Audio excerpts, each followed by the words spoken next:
Uzoma àti Precious ti ń káwọ́ pọ̀nyìn rojọ́ lórí ẹ̀sùn ìjínigbé.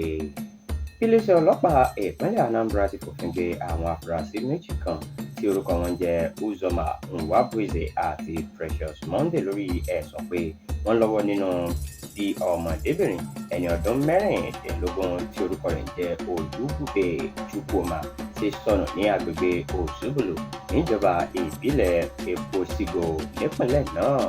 Eléyìí ló di mímọ̀ nínú àtẹ̀jáde kan tí agbẹnusọ fún iléeṣẹ́ ọlọ́pàá ìpínlẹ̀ náà SP Tochukwu Ikenga fi síta lọ́jọ́ Ìṣẹ́gun Túsídẹ̀ẹ́ ọ̀sẹ̀ yìí. Ikenga jẹ́ kó di mímọ̀ wípé àwọn ọmọ iléeṣẹ́ ọlọ́pàá agbègbè náà ni wọ́n fòfin gbé àwọn afurasí ọ̀hún pẹ̀lú ìrànlọ́wọ́ ìmọ̀ ayélujára.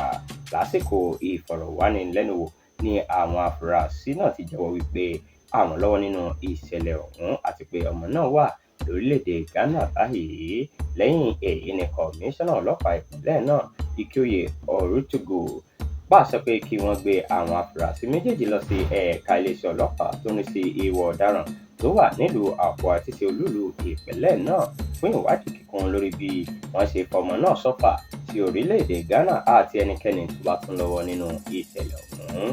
Ikenga ti wá sọ pé àwọn ò tó jẹ́ kí àwọn aráàlú mọ ibi tí nǹkan dé dúró tí ìwádìí bá parí.